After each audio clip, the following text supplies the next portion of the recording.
Et vous êtes toujours sur Radio Soupente, de la station de Rapin, 100 fois 100 ou 100 courbettes, l'émission à Racaille, consacrée aujourd'hui pour sa partie artistique à Boily, parce qu'il a tout, il a 3 ou 4 prénoms avant, et moi je retiens pas, donc je vous dirais Boily.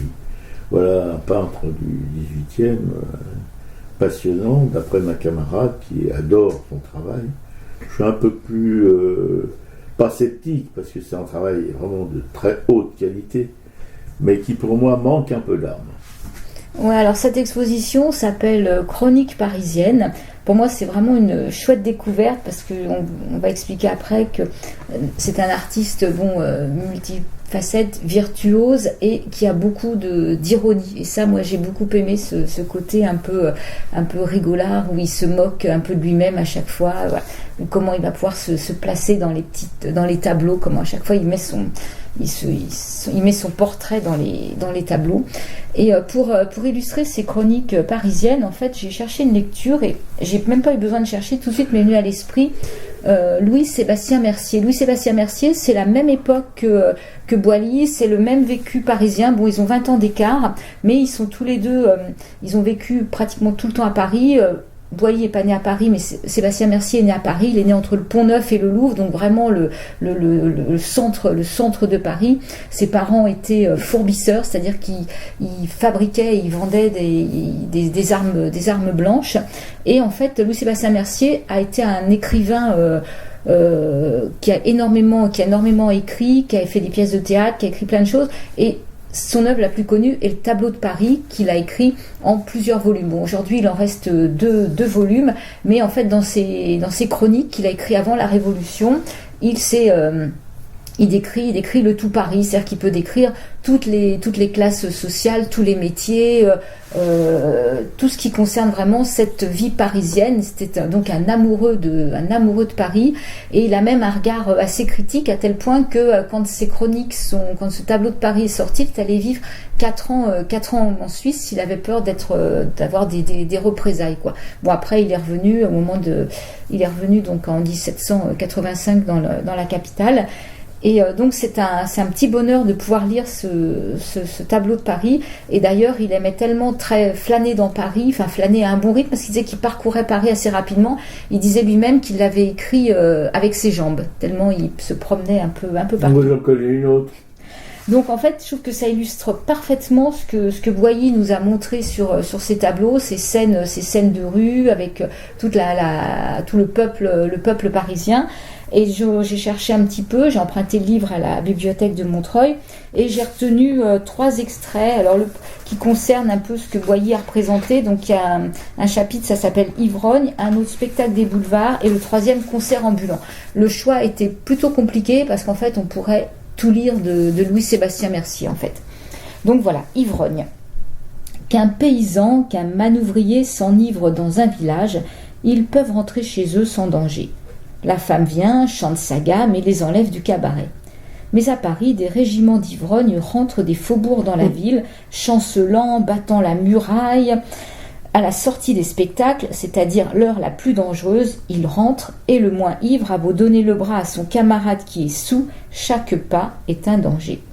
Il n'y a point d'homme sensible qui ne s'arrête et qui ne frémisse en les voyant décrire une ligne circonflexe à 2 pieds des roues.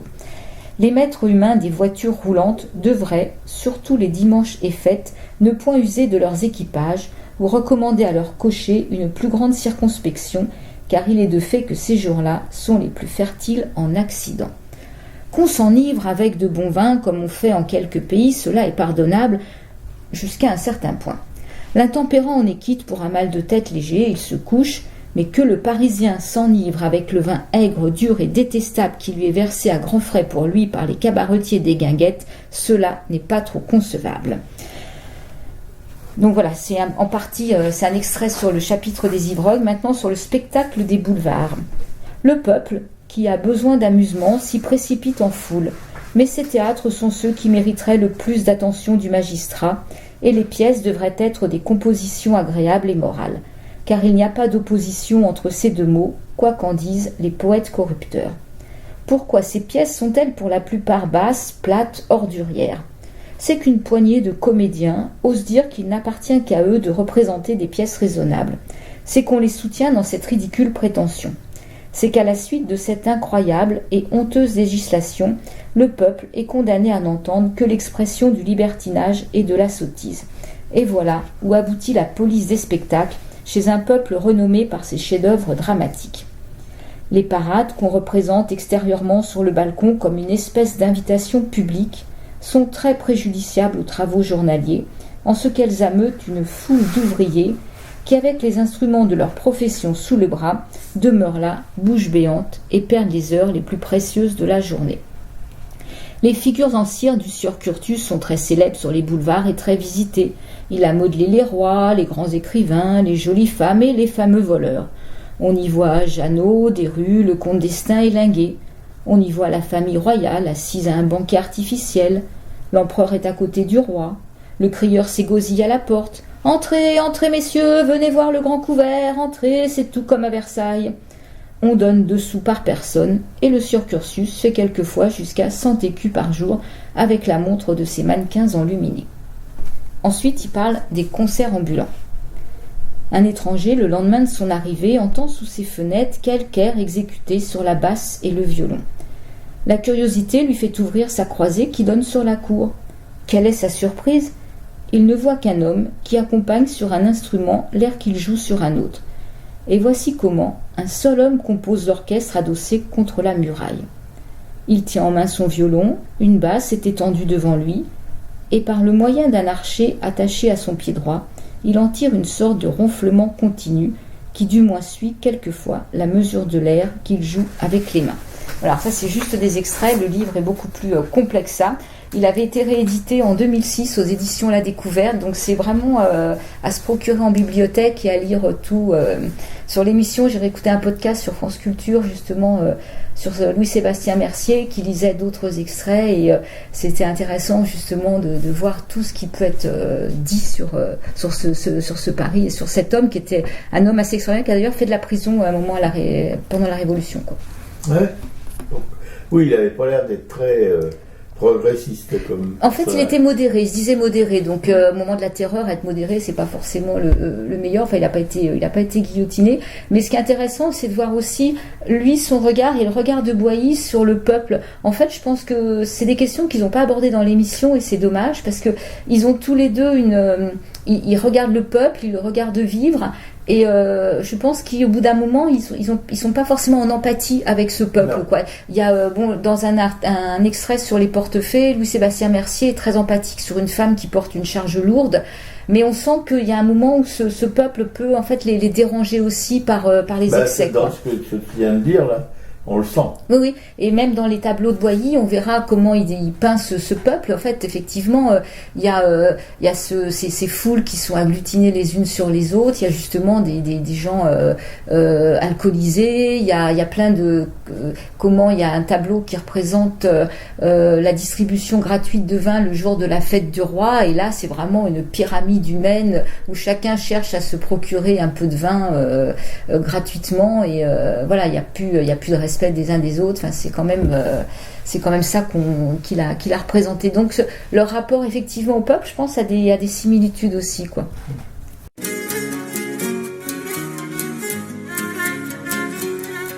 L'ombre s'évapore et déjà l'aurore de ces rayons d'or, les toits d'alentour, les lampes pâlissent, les maisons blanchissent, les marchés s'emplissent. On a vu le jour de la Villette dans sa charrette, Suzon brouette ses fleurs sur le quai, et de Vincennes Gros Pierre amène ses fruits que traîne un âne efflanqué. Déjà l'épicière, déjà la fruitière, déjà les caillères sont travaillent, l'écrivain rémaille, le fainéant baille et le savant lit. J'entends Javotte portant sa haute criée, carottes, panais et chou-fleurs, perçantes et grêles, son cri se mêle à la voix frêle du noir ramoneur.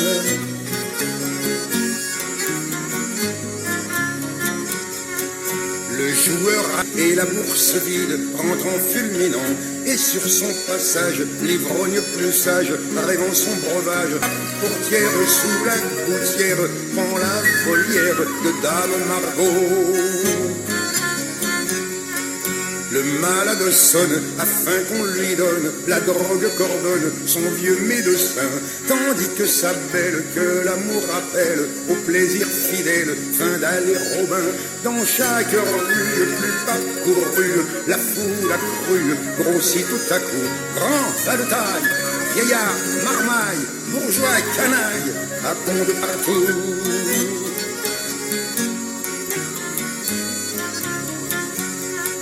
À quel col, ma tête est perdue, moulue et fondue, où donc me cacher? Jamais mon oreille n'eut frayeur pareille, tout Paris s'éveille, allons nous coucher.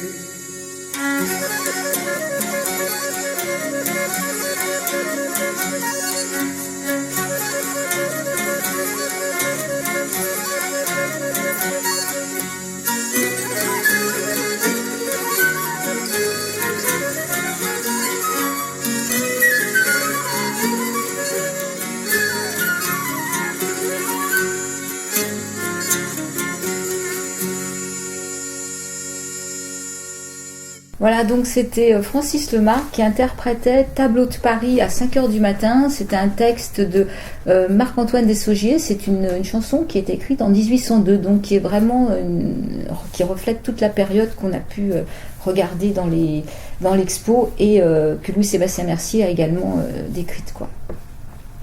Alors maintenant, dans cette partie, on va voir un petit peu qui était ce Boilly. On va essayer de présenter un peu cette exposition. Donc Boilly, donc il est né en 1761, il est né à la Bassée, donc la Bassée c'est près de Lille, et ensuite il déménage à Arras, et là il fera des débuts comme portraitiste.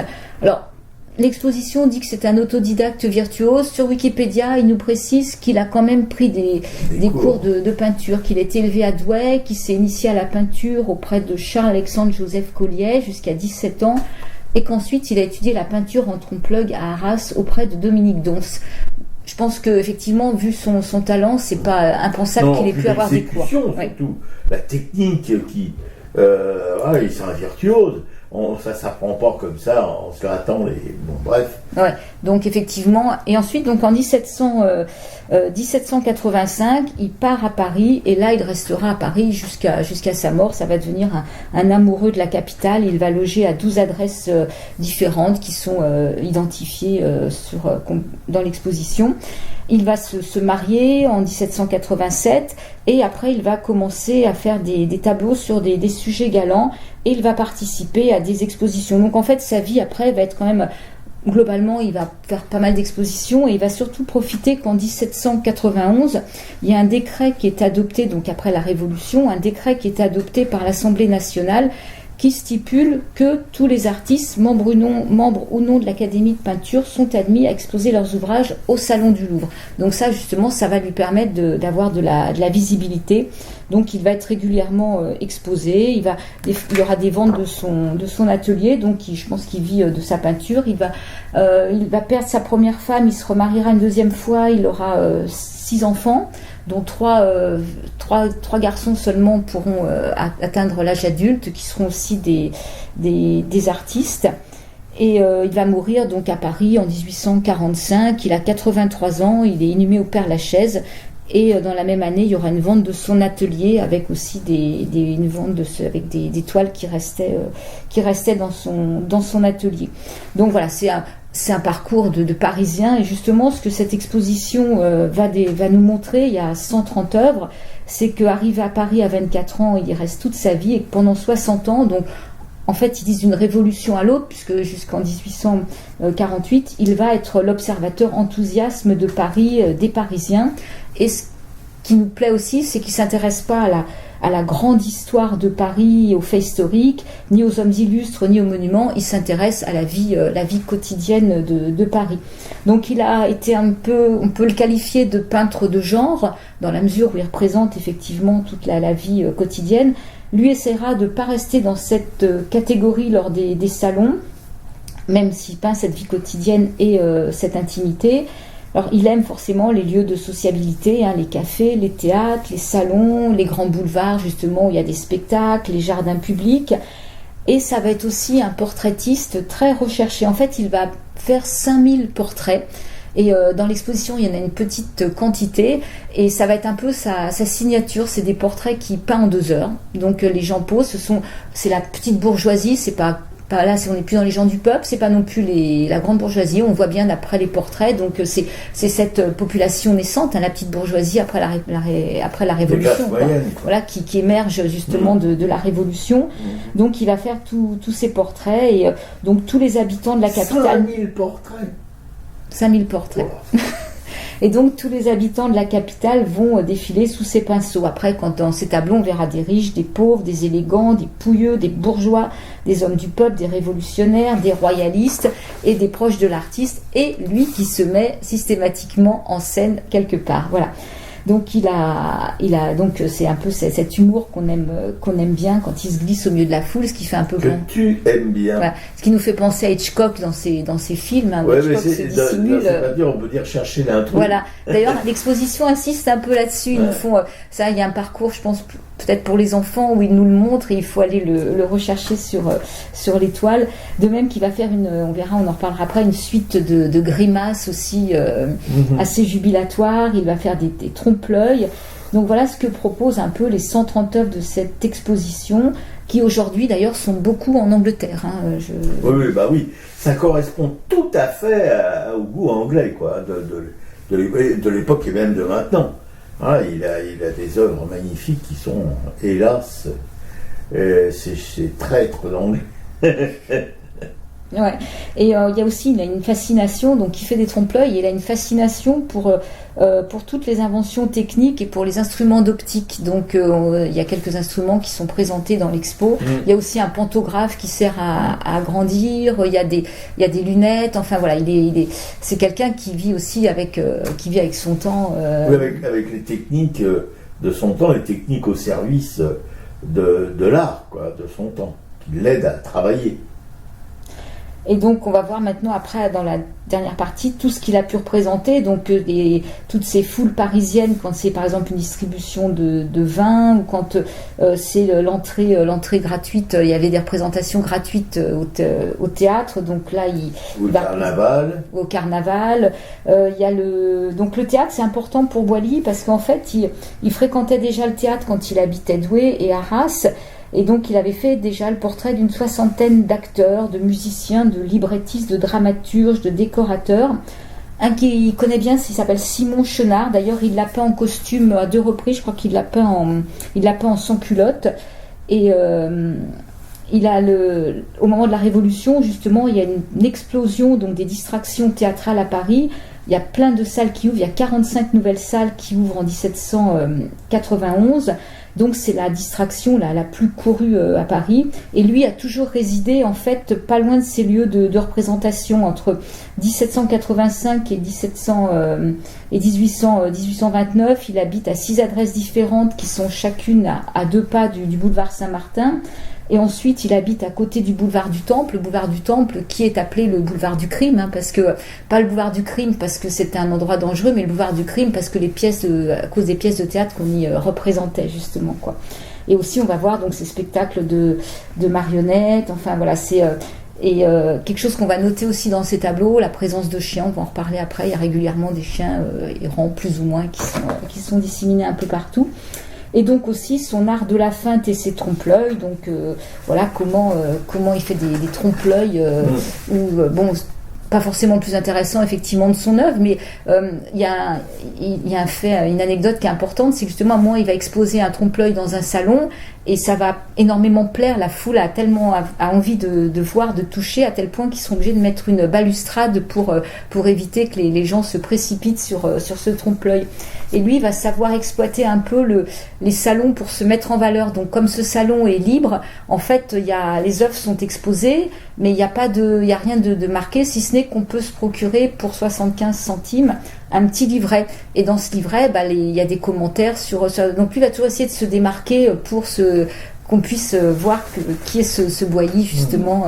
Donc ça c'est vraiment non, c'est quelqu'un qui est vraiment qui est intéressant, je trouve, qui a plein de ressources en fait. C'est voilà, c'est ça. Et en même temps, à travers son œuvre, je trouve qu'effectivement, toute cette, parce qu'il vit quand même sur un parcours historiquement marqué, on perçoit pas du tout l'histoire de son temps. Enfin, je sais pas ce que tu en penses, mais que ce soit la Révolution, que ce soit il n'y a pas de peinture de barricade, il n'y a pas de peinture de Révolution. C'est vraiment la rue dans sa banalité. Enfin, on peut dire banalité parce que bon, s'il n'y a pas de faits saillants, il n'y a pas de ces personnages, parfois au milieu d'une foule de gens bien mis, si on peut dire. Il y en a quelques personnages en haillons, il y a quelques personnages qu'on sent en détresse,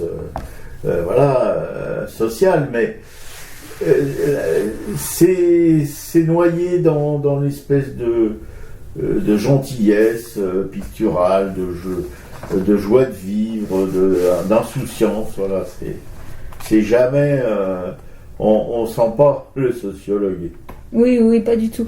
Et c'est vrai que lui, il meurt donc en 1845. Donc en fait, toute sa vie entre 1761 et 1845, il s'est passé énormément de choses. C'est-à-dire que il y a eu quand même la prise de la Bastille, il y a eu la République, après il y a quand même il y a le Directoire, il y a le coup d'État du 18 brumaire. Enfin, c'est quand même très très très très marqué.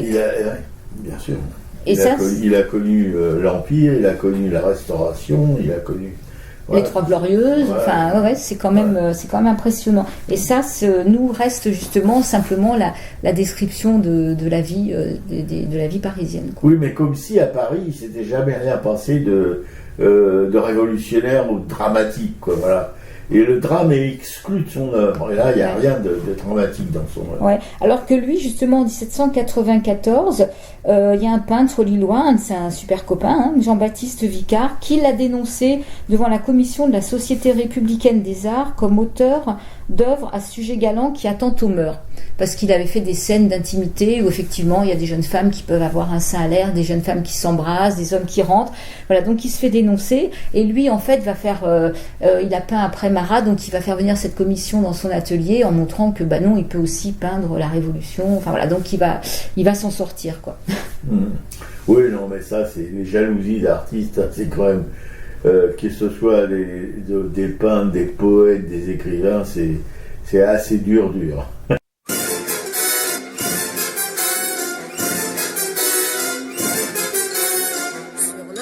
Du crime pour voir la pantomime. Ce soir on se bouscule au théâtre des funambules. Les amours de Pierrot, ça fait pleurer Margot et rire dans la tourmente. Le Paris de 1830, masque sans bergamasque pour des danses fantasques et la foule coasse au milieu du carnaval des grimaces. Mais dans la bouquerie de Pierrot, il y a toujours un arlequin. Dans la vie, faut des arlequins, sans quoi l'amour, ça ne serait que des mots. Au silence que Pierrot sourit, c'est là-haut vers les amants du paradis.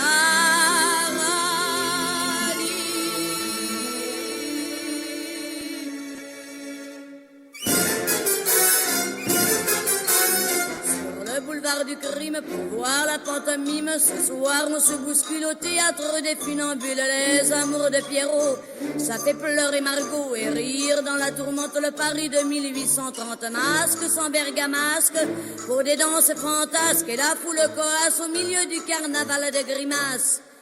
Mais tous ces gens qui rient de Pierrot ignorent que lui pleure pour de vrai, puisque la femme qu'il aimait est partie ce soir sans un mot. Au silence que Pierrot sourit, tout là-haut pleurent les amants du paradis.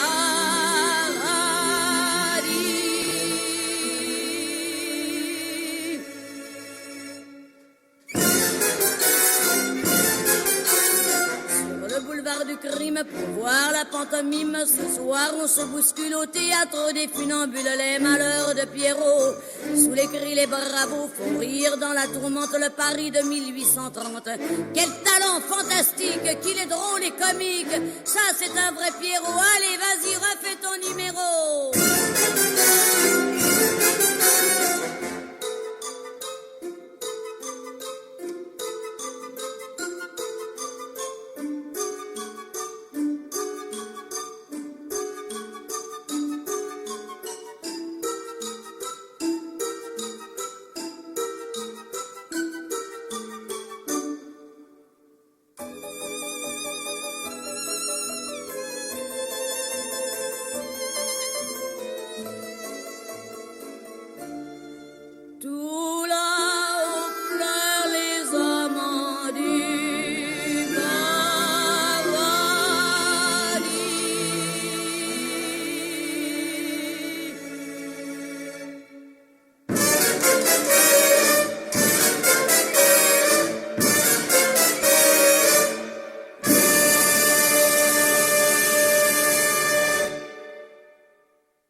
Boulevard du Crime, interprété par Edith Piaf.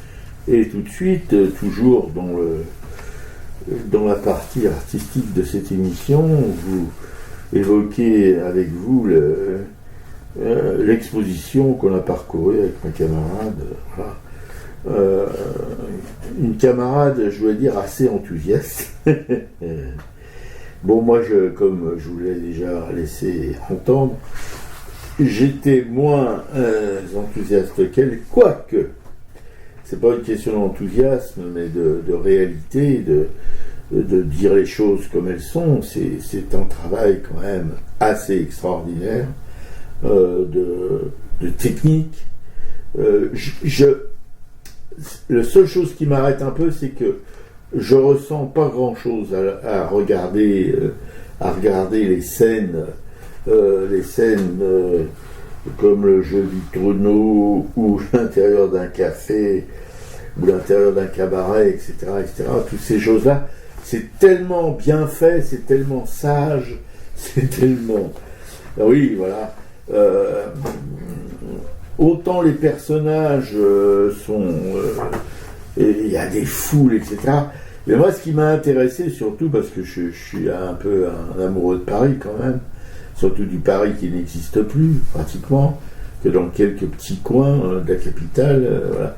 C'est l'architecture, enfin, l'espèce de qualité de son rendu sur les rues de Paris, les immeubles, etc. Mais encore une fois, ce ne sont pas les palais, hein, ce sont les maisons simples, soit ça peut être l'arrivée d'une diligence, voilà, ça se fait, cette arrivée, c'est il y a un bâtiment qui accueille les voyageurs, etc., comme ça peut être aujourd'hui pour un train, pour des choses comme ça, dans une gare avec une salle d'attente, etc.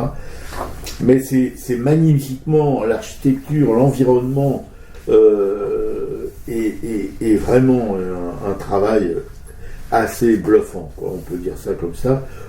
Comme ces personnages, c'est quelqu'un qui porte une attention très soutenue, il y a un fini, il y a une espèce...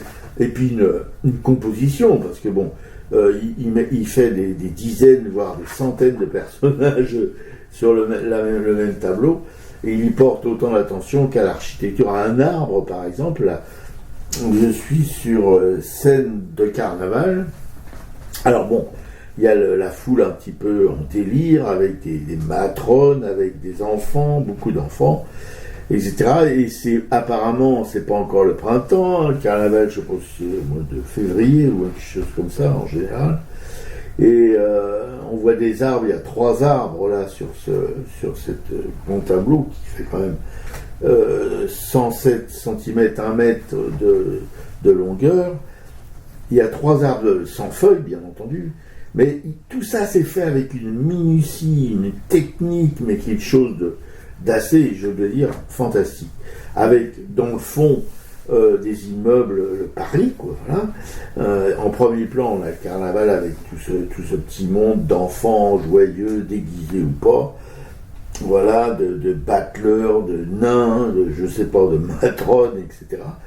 Et dans le fond, sur un fond de ciel un peu d'hiver, et des bâtiments en premier plan qui sont assez sombres, et puis dans le lointain qui sont un petit peu dans la brume.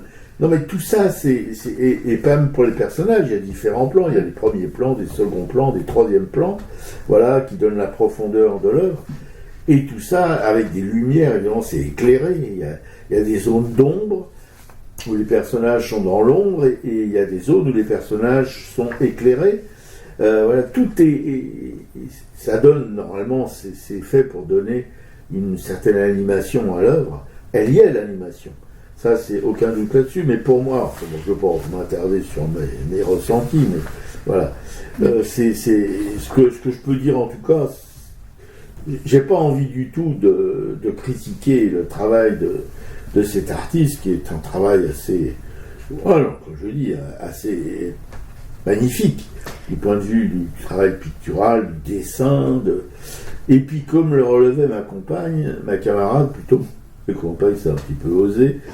Comme le relevait ma camarade, c'est un travail de quelqu'un qui quand même aime le peuple. Il n'est pas... Quoique, on en parlait, on l'évoquait brièvement tout à l'heure, ils aiment représenter le peuple, lui aime représenter le peuple, mais avec une certaine distance, il n'est pas dedans. Voilà, je ne sais pas si vous pouvez comprendre ce que je vous raconte, mais voilà, on ne sent pas qu'il participe.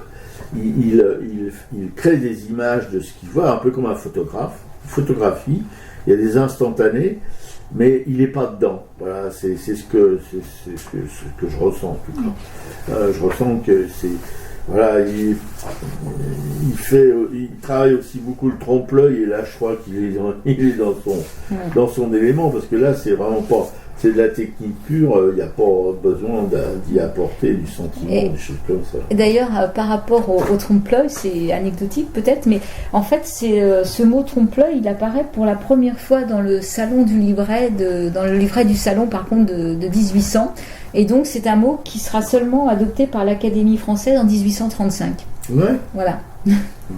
Et alors dans ces tableaux, pour revenir un peu sur ce que tu disais, effectivement souvent dans la composition il y a la foule qui est sur un plan, mais en fait malgré l'importance du sujet qui est souvent le titre du tableau et toutes les études qu'il fera sur ses pensées le carnaval, justement la partie foule finalement représente à peu près un tiers du tableau, puisque le reste, l'espace du fond est occupé par l'architecture parisienne, et de même sur le tableau la distribution de vins gratuite, finalement toute cette masse humaine, en fait cette pyramide humaine, si on regarde le tableau, c'est aussi un tiers du tableau, parce que le reste finalement est un paysage arboré. Ouais, non, c'est dans un parc là, c'est arboré. Et en fait cette distribution de vins, c'était à l'occasion de la fête du roi, c'était en 1822 que ça a été mis en place. Ça a même perduré sous l'Empire et la Restauration.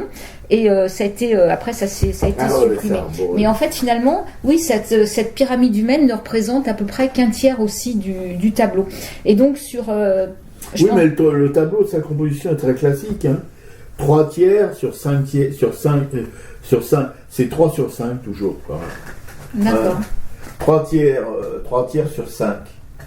Et l'arrivée d'une diligence dans la cour des messageries, alors là c'est assez foisonnant, parce que il y a tous ces personnages représentés de milieux sociaux différents, et là à l'exposition on peut voir justement, il y a toutes les petites études qu'il a faites qui reprennent les personnages. Il y a un Savoyard qui est accroupi, il y a ça, lui il est en train de, sa femme, je crois, descendre la diligence, il embrasse sa femme, il y a un officier, enfin il y a aussi plein de gens, des chiens, il y a plein de gens qui sont mêlés dans cette foule, et derrière il y a cette cour des messageries qui n'existe plus aujourd'hui. Je crois que ça a été démoli quand ils ont percé la rue de Turbigo, quoi.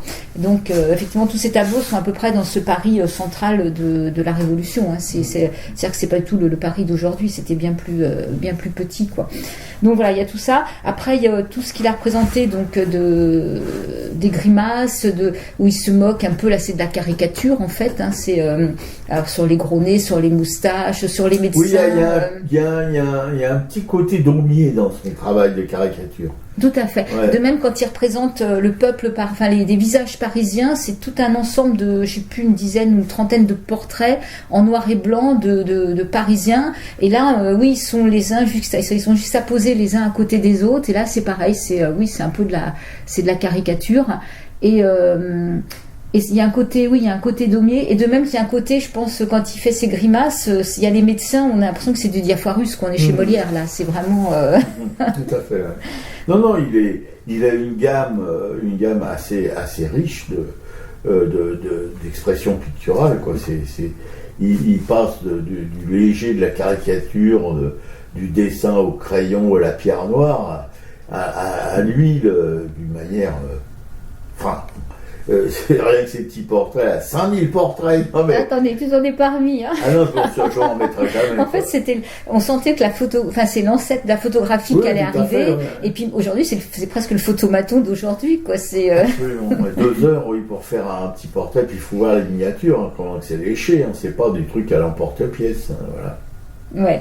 Et par exemple, il va aussi faire un tableau, alors je sais plus lequel c'est exactement, je crois que c'est la distribution de lait, où là où il y a une carriole qui est là avec des femmes qui font de la distribution de lait au peuple.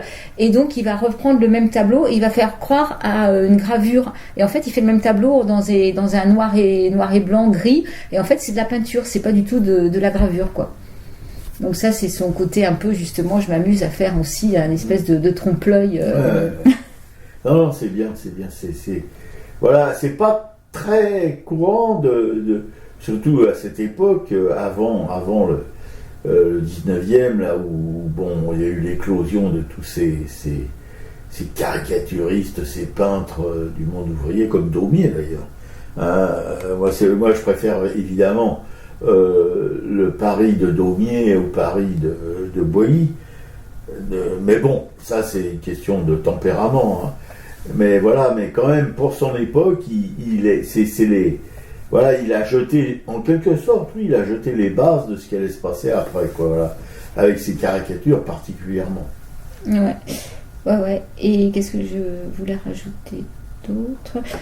Donc il représente tout, effectivement. Il peut se représenter aussi son intimité familiale, c'est-à-dire qu'il représente sa femme et ses enfants. Et par exemple, il y a un tableau, c'est sa femme qui est entourée de 3 enfants, et il y a un petit garçon qui est à peine plus âgé que ses enfants, qui arrive avec un polichinelle. Il y a tout un système de fils qu'il relie à une planchette de bois, et il active le polichinelle, et on va le retrouver, ce petit polichinelle, justement dans sa scène de carnaval. Le même petit gamin sera repris dans un tableau dans un tableau plus grand, quoi.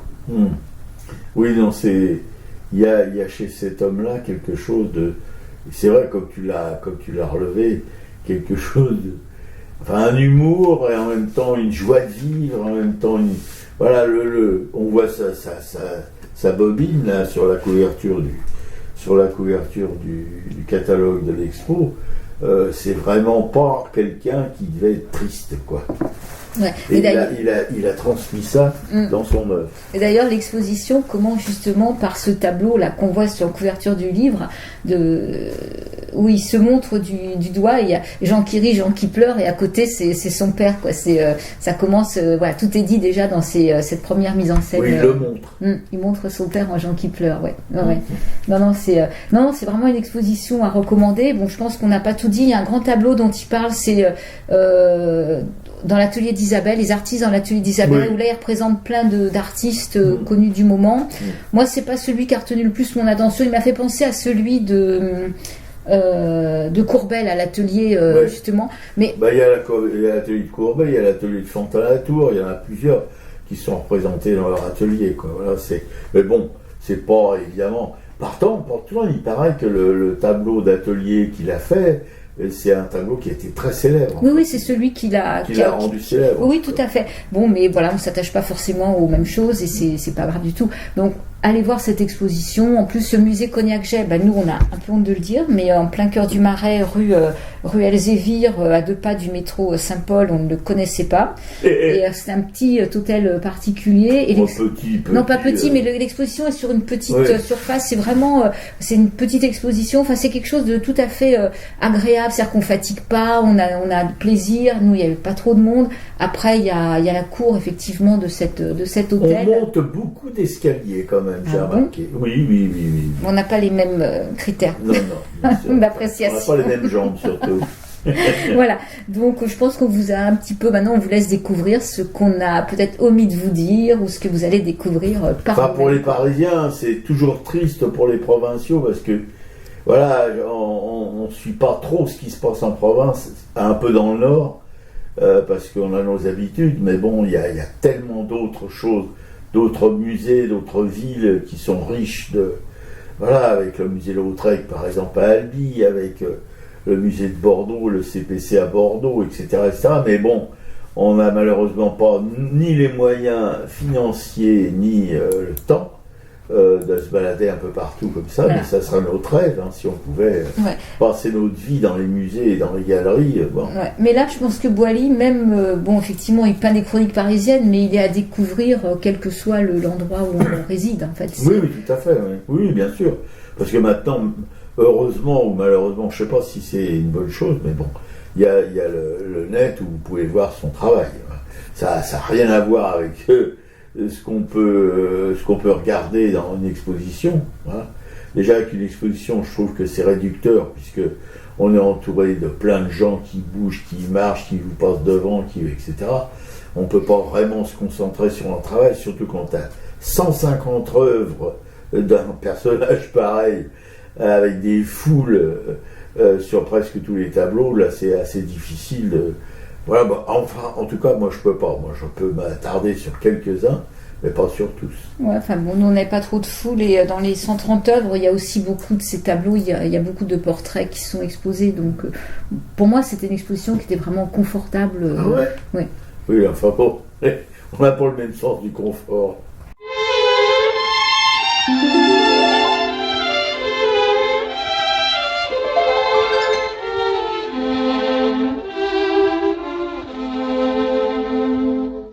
Les rues de Paris chantent des chansons qui font 3 petits tours et puis qui s'en vont. Elles chantent les filles qui aiment les garçons, le soleil et la lune, l'amour, les saisons. Les rues de Paris chantent des chansons qui font 3 petits tours et puis qui s'en vont. Dans la rue des Vertus, c'est là qu'il l'a connue. Au jardin des Tuileries, tous deux se sont souris. Près du pont de l'Alma, il l'a prise par le bras. Sur les quais de la Seine, il lui a dit « Je t'aime ». Ils étaient serrés sous la nuit, elle si douce et si jolie. Les rues de Paris chantent des chansons qui font 3 petits tours et puis qui s'en vont. Elles chantent les filles qui aiment les garçons, le soleil et la lune, l'amour, les saisons. Les rues de Paris chantent des chansons qui font 3 petits tours et puis qui s'en vont. Mais on ne sait pas pourquoi un jour il lui a dit qu'elle ne lui plaisait plus, qu'entre eux c'était fini. Le jardin des Tuileries est bien triste sans lui, et les quais de la Seine sont plus gais quand on s'aime. Dans la froide rue des Vertus, le bel amour a disparu. Les rues de Paris chantent des chansons qui font 3 petits tours et puis qui s'en vont. Elles chantent les filles qui aiment les garçons, le soleil et la lune, l'amour, les saisons.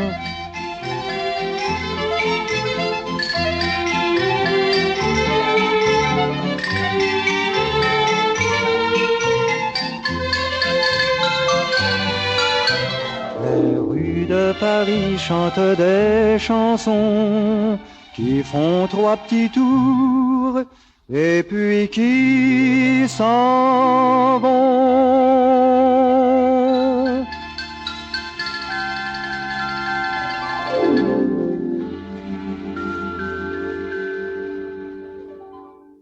Voilà, les rues de Paris, Mouloudji. Et en suivant, tout de suite, les expos. Alors, nous disons que le motif au musée de la Fondation Custodia jusqu'au 3 avril, peindre sur le motif, hein, bon. Le trait à la Fondation Taylor jusqu'au 26 mars, Charles Doncker à Custodia aussi jusqu'au 3 avril. Vous savez, Charles Doncker, c'est ce graveur magnifique dont on a vu l'expo et dont on vous a parlé. Et le père Boelly, là, dont on vient d'évoquer la vie et les turpitudes, c'est à Cognac-Gray. Ouais. Et donc, dans le Marais. Voilà. Et le Petit Palais, depuis le 10 mars jusqu'au 10 juillet 2022, Albert Edelfelt, Lumière de Finlande. Et ça, c'est ce qu'on va aller voir demain pour la prochaine émission. Demain matin. Enfin, demain vers midi. Et tout de suite, on finit à Radio Soupente, la station des Rapins. Ah non, pardon. Le culturel. Le siècle des couturières, un film fabuleux, un documentaire qui retrace la vie des couturières sur à peu près un siècle, voilà, au naufrage, au drame de la fin de l'Empire Boussac en Moselle, dans les Vosges, là. Voilà. Ouais, c'est passionnant. C'était en replay sur France 3. Je mettrai le lien. Donc, ceux qui ont une télé peuvent le regarder, je pense, directement en replay. Sinon, sur un ordinateur, il faut se connecter. Faut se créer un compte, mais c'est pas grand-chose. Ça vaut vraiment le coup. Le texte est lu par Corinne Massiero. C'est vraiment excellent. En plus, Corinne Massiero est du Nord. Donc, là, on est quand même sur ces couturières du Nord de la France. Hein, donc, c'est... Non, on est sur la Moselle, surtout. Oui, c'est vrai qu'on est sur la Moselle avec Boussac, quoi. Mais, effectivement. Oui, enfin, il parle aussi des manufactures de Roubaix. Comment Roubaix est devenu à un moment une ville pauvre, après une ville riche, est devenue une ville pauvre. Voilà. Non, c'est vraiment un super beau doc avec des images d'archives. C'est vraiment à visionner à tout prix. Où on voit une fois de plus que la femme, elle, non seulement elle fait le même boulot que les mecs, elle est payée 2 fois moins, elle fait le même boulot et en plus elle se cogne le boulot de la maison. Parce que quand elle rentrait de l'usine, c'était les enfants, c'était la bouffe, c'était ceci, c'était cela, la lessive, le ménage et tout. Voilà.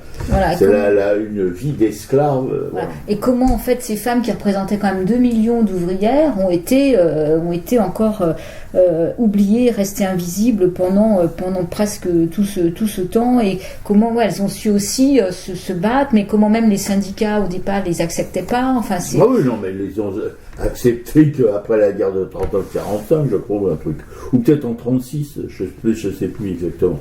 Non, mais c'est quelque chose. Si vous voulez, vous voyez ça, et voilà.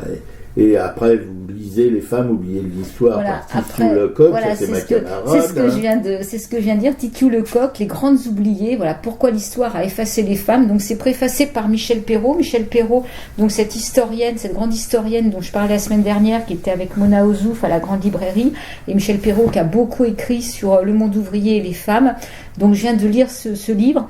Et Titu Lecoq est beaucoup plus jeune, je pense qu'elle a une 40aine d'années, et elle revient sur toute l'histoire des femmes depuis le paléolithique jusqu'à nos jours, jusqu'au manuel scolaire d'aujourd'hui, avec elle met en exergue justement des parcours de femmes qu'on a aussi effectivement effacés, oubliés, quand même plutôt volontairement, puisqu'on a fait quand même que la part belle aux hommes.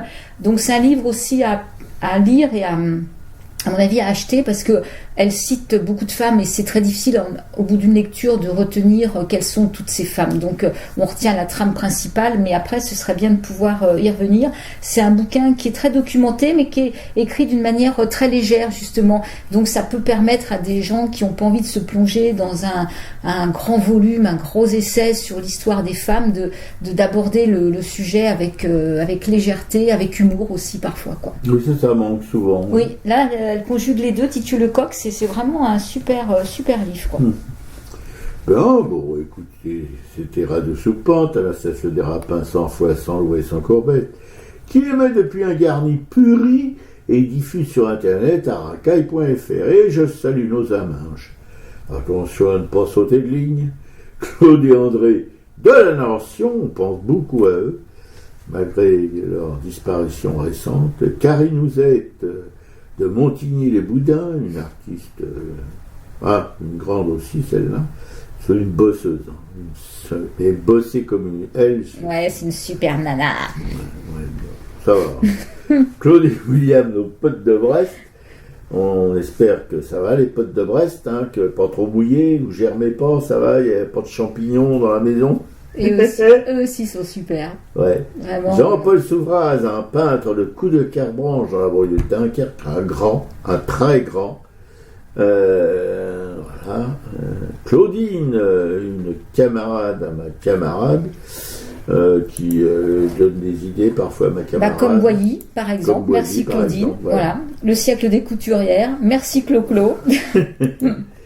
Corinne, notre tapissière très préférée de génie, on aime beaucoup son travail aussi, magnifique travail.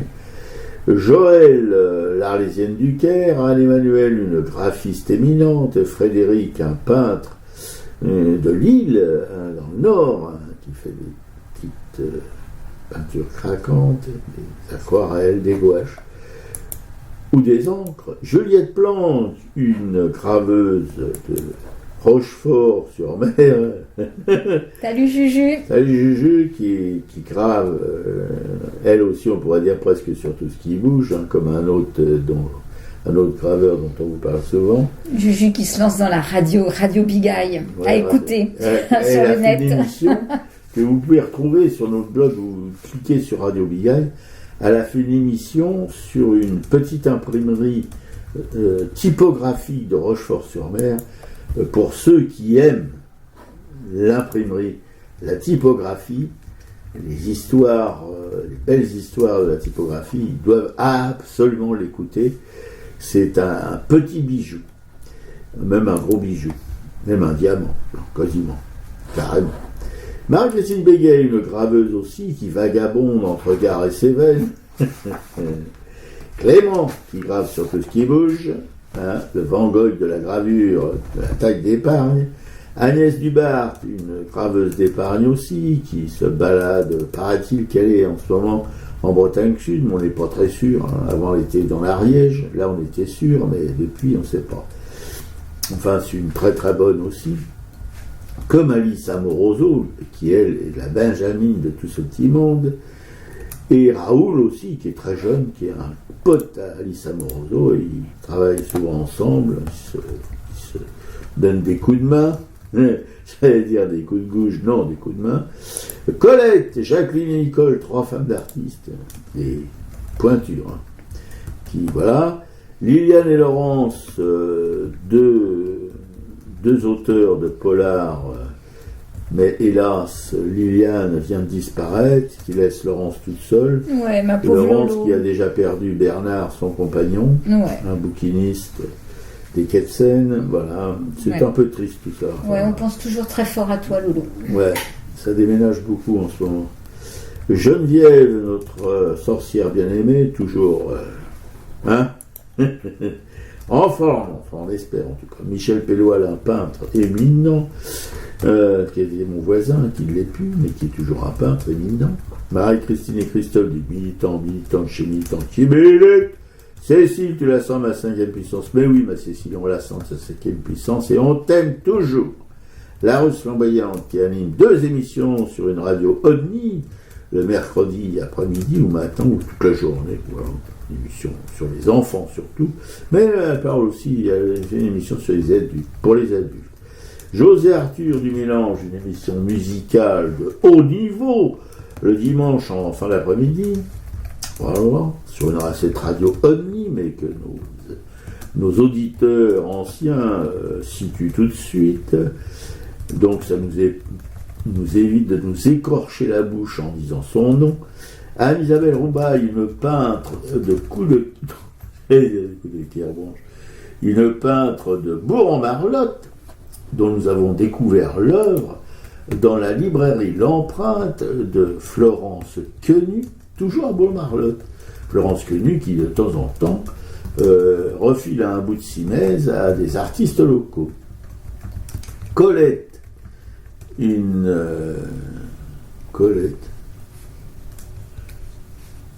Colette et Jacqueline, non? Non, on a déjà parlé. Colette et Alain. Attends, je sais plus. Oui, Colette et Alain. Colette de... Colette et Alain Gonzalez. Ouais. Des mécènes de chez Mécènes. D'ailleurs, je suis allé hier en compagnie d'Alain Gonzalez. Nous avons dîné à la Coupole. On était un peu lourd en sortant. Dominique Paula d'Ardouin, une galériste, hélas aujourd'hui disparue, qu'on aimait beaucoup, mais on en parlera jusqu'à ce que nous-mêmes on la glisse. Marie-Pierre, une collectionneuse aussi d'art, médecin à l'occasion, que j'aime beaucoup. Marie Degnaud, une galériste itinérante, vagabonde, on peut dire, voilà. Qui accroche sur ses simèses des artistes qu'on aime beaucoup. Antoine Manoury des Champignons, alors là, je dois vous dire, les camarades, on a vu un doc sur les champignons, ça vaut le coup. Hein. On les a écoutés, c'était sympa. Hein. Ouais, puis on les a vus aussi. Et c'est trois musicos. Je vous assure que c'est un trio voilà, une fois qu'on l'a vu, on ne peut plus l'oublier. il y a un bassiste, c'est un espèce de grand tringlot, là, assez extraordinaire. Le guitariste, alors là, il est lunaire. Et Antoine, le chanteur qui est aussi très particulier. Il faut vraiment les voir tous les trois. Ah, c'est super. Moi, j'attends qu'ils passent dans les cafés, qu'ils retournent jouer dans les cafés, parce que ça... En plus, ils ont une bonne connaissance de la chanson française, parce que c'est là qu'on apprend que la chanson de Crown, au départ, en fait, c'était une chanson qui s'appelait Môme d'amour ou Cœur d'amour, je sais plus. C'est une chanson d'amour, en fait. Ouais, c'est une chanson d'amour. Voilà. Et mais bon, il faut vraiment les voir, les suivre, hein, parce que c'est rare. Hein. Moi, j'ai passé un moment assez jouissif. Galerie Caron-Bedou de Bourron-Marlotte, dont on doit toujours interviewer la galériste, et Marie-Louise, une auditrice fidèle de chez Fidèle, et Anna, une artiste peintre polonaise qu'on ne vous dit pas que c'est une très très bonne. Voilà, qu'on aime beaucoup son travail. L'émission est à l'écoute sur le bleu laraclay.fr et la pause musicale pour tout de suite. Faut vivre de Billy Paul. Ouais, salut à tous. Salut les copains, salut les copines.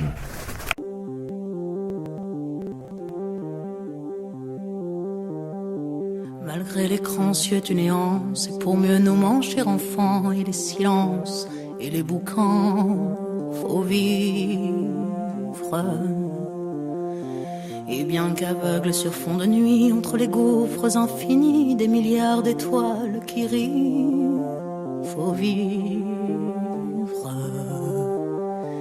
Malgré qu'on soit pas toujours beau, et que l'on ait plus ses 16 ans, et sur l'espoir, un chèque en blanc, faut vivre. Malgré le cœur qui perd le nord, au vent d'amour qui souffle encore, et qui parfois encore nous grise, malgré qu'on n'ait pas de génie, n'est pas Rimbaud qui veut Pardi et qu'on se cherche un alibi. Malgré tous nos morts sans coquette qui errent dans les rues de nos têtes,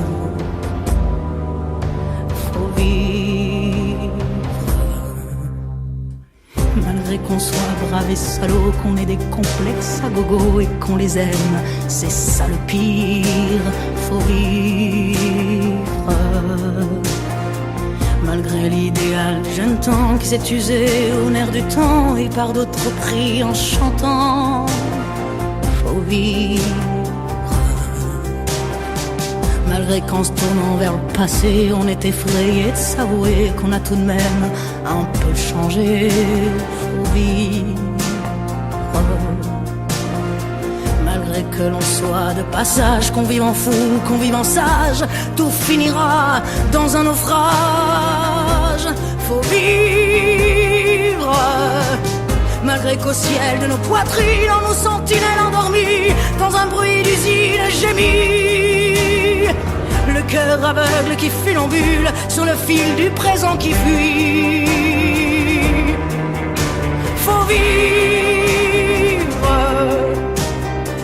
Malgré qu'en nous un enfant mort si peu parfois remue encore comme un vieux rêve qui agonise, faut vivre. Malgré qu'on soit dans l'engrenage des notaires et des héritages où le cœur s'écœure et s'enlise, faut vivre. Malgré qu'on fasse de l'humour noir sur l'amour qui nous en fera boire jusqu'à ce qu'ils nous disent au revoir, faut vivre. Malgré qu'à tous les horizons, comme un point d'interrogation, la mort nous regarde d'un œil ivre, faut vivre. Malgré tous nos serments d'amour, tous nos mensonges jour après jour, et bien que l'on n'ait qu'une vie, une seule pour l'éternité, malgré qu'on la sache rater, faut vivre.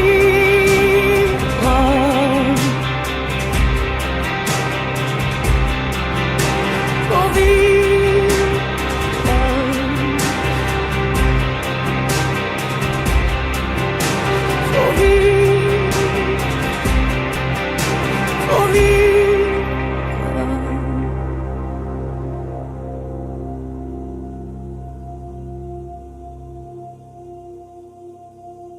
faut vivre